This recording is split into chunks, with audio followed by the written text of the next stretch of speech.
Bismillahirrahmanirrahim. Assalamualaikum warahmatullahi wabarakatuh. Perkenalkan, nama saya Kariha.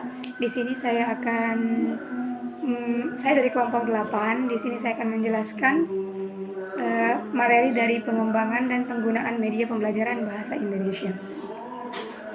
Adapun pengertian media pembelajaran menurut Umar Hamalik adalah media sebagai teknik yang digunakan dalam rangka lebih mengaktifkan komunikasi antar tenaga pendidik dan murid dalam proses pendidikan dan pembelajaran di sekolah. Sujana dan Rifai mengatakan bahwa dalam metode pengajaran ada dua aspek yang paling penting, yang paling menonjol, yaitu metode mengajar dan media pengajaran. Adapun pengembangan media pembelajaran berbasis visual. Media pembelajaran berbasis visual seperti secara faktual, media belajar faktual dapat dipantau lewat mata. Melalui kekuatan mata manusia dapat dipandang wujud dan jenisnya, dapat ditangkap ukuran besar dan kecilnya, dan dapat dinikmati langsung warna dan kesan indahnya. Sedangkan media audio, melalui audio sebagai media belajar tidak hanya dipantau dan ditangkap suaranya. Dan terakhir ada media kinestetik. Media kinestetik adalah media yang penggunaannya dan penfungsiannya memerlukan sentuhan atau touching antar tenaga pendidik dan peserta didik, atau perlu perasaan mendalam agar pesan pembelajaran bisa diterima dengan baik. Assalamualaikum warahmatullahi wabarakatuh. Saya Eko Wardiani dengan NIM 190106092. Baik, di sini saya akan melanjutkan materinya Fariha, yaitu pengembangan media pembelajaran berbasis visual. Media visual secara faktual adalah dapat dipantau lewat mata dan dapat dilihat bentuk dan ukuran suatu benda yang digunakan dalam media pembelajaran itu sendiri.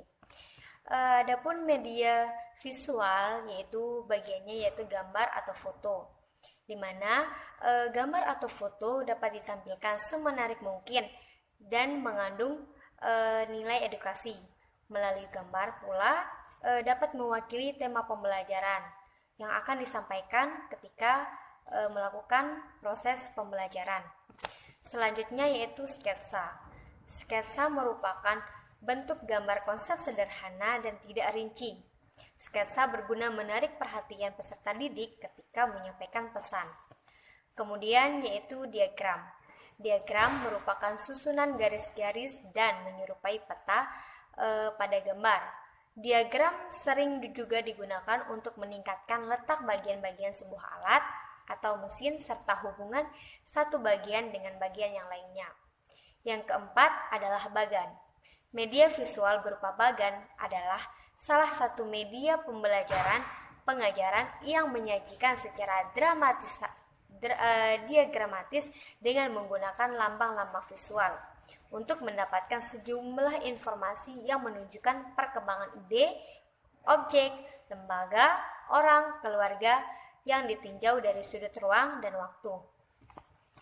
Yang kelima adalah grafik. Grafik adalah penggambaran data berangka, bertitik, bergaris, bergambar yang memperlihatkan hubungan timbal balik informasi secara statistik. Selanjutnya yaitu peta atau globe, yaitu penyajian visual dari muka bumi. Sedangkan globe adalah bola bumi atau model.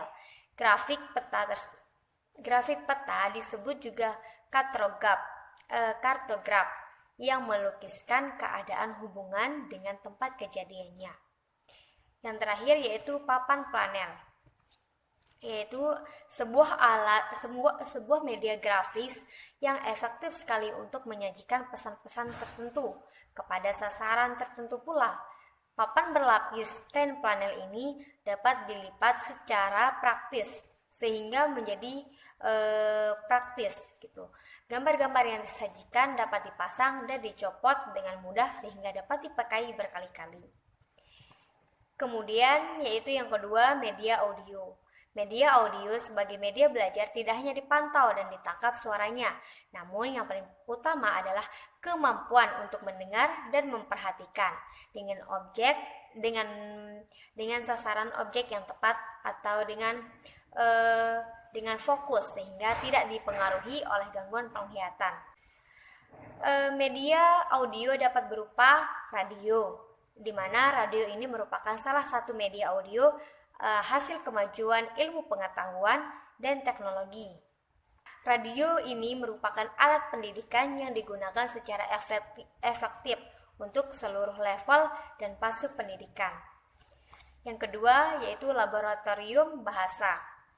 Dalam laboratorium bahasa, peserta didik duduk sendiri di dalam kotak bilik akustik dan kotak suara. Peserta didik mendengarkan suara tenaga pendidik yang duduk di ruang kontrol lewat handphone. Pada saat peserta didik menirukan ucapan tenaga pendidik, dia juga mendengarkan suaranya sendiri lewat handphonenya, sehingga dia bisa juga mendengarkan suaranya sendiri.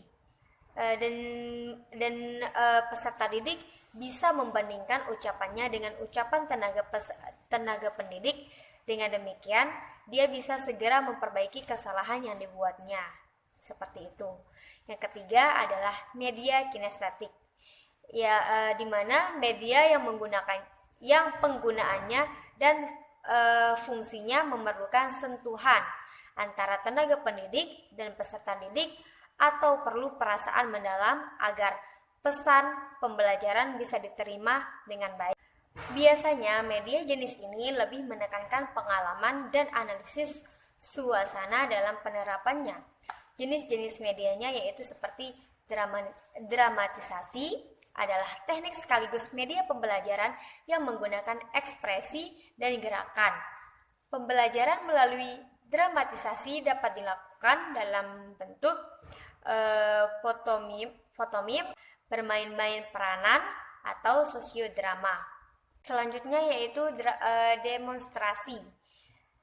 Demonstrasi ini juga dapat dijadikan media pembelajaran yang bersifat kinestetik. Perbedaannya dengan dramatisasi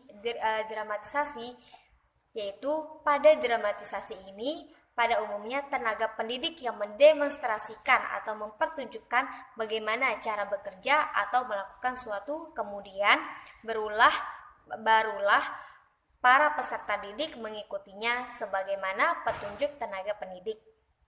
Dengan demikian, demonstrasi itu dapat dilakukan hampir sama pada semua pembelajaran. Selanjutnya yaitu permainan dan simulasi. Permainan dan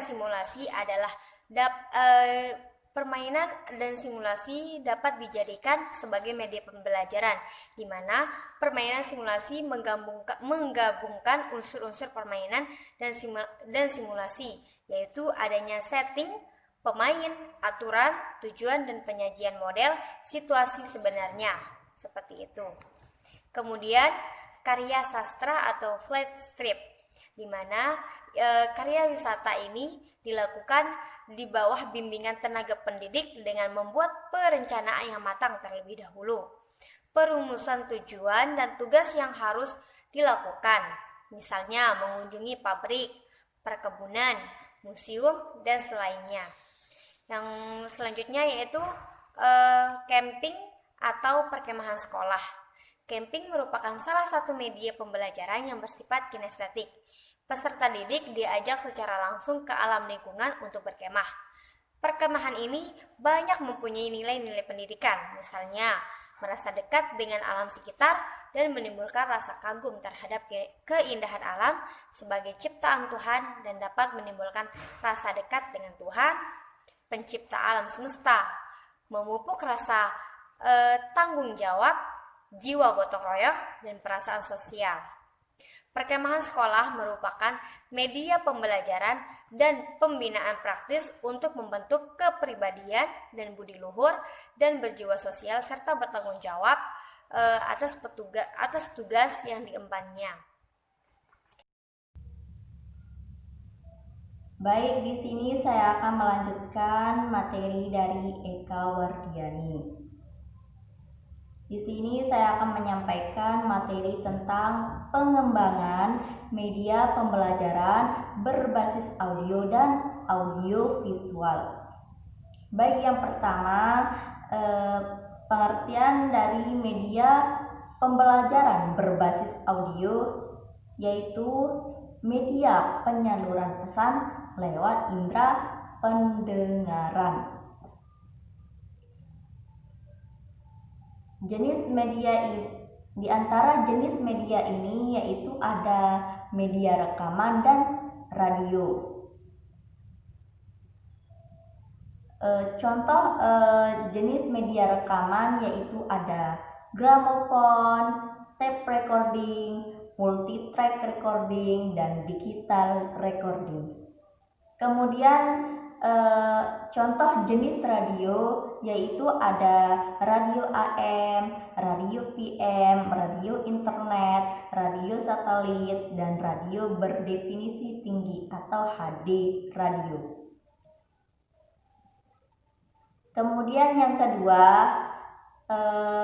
pengertian media pembelajaran berbasis audio visual.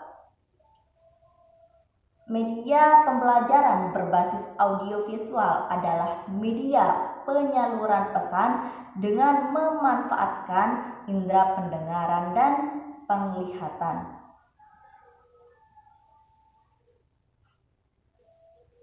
Di antara jenis media pembelajaran berbasis audio visual ini yaitu ada media film dan video dan televisi. Kemudian manfaat penggunaan media dalam pembelajaran. Pengertian manfaat penggunaan media dalam pembelajaran menurut Hamalik 1986 mengemukakan bahwa pemakaian media pembelajaran dalam proses belajar mengajar dalam membangkitkan keinginan dan minat yang baru, membangkitkan motivasi dan rangsangan kegiatan belajar, dan bahkan membawa pengaruh-pengaruh psikologi terhadap siswa.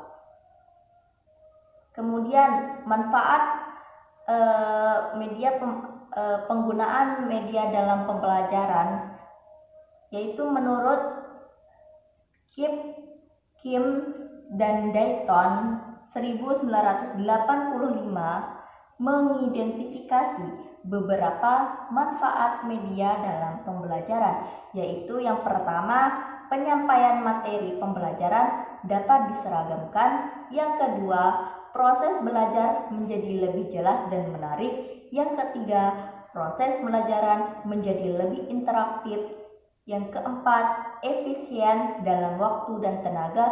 Yang kelima, meningkatkan kualitas hasil belajar siswa. Yang keenam, media memungkinkan proses belajar dapat dilakukan di mana saja dan kapan saja.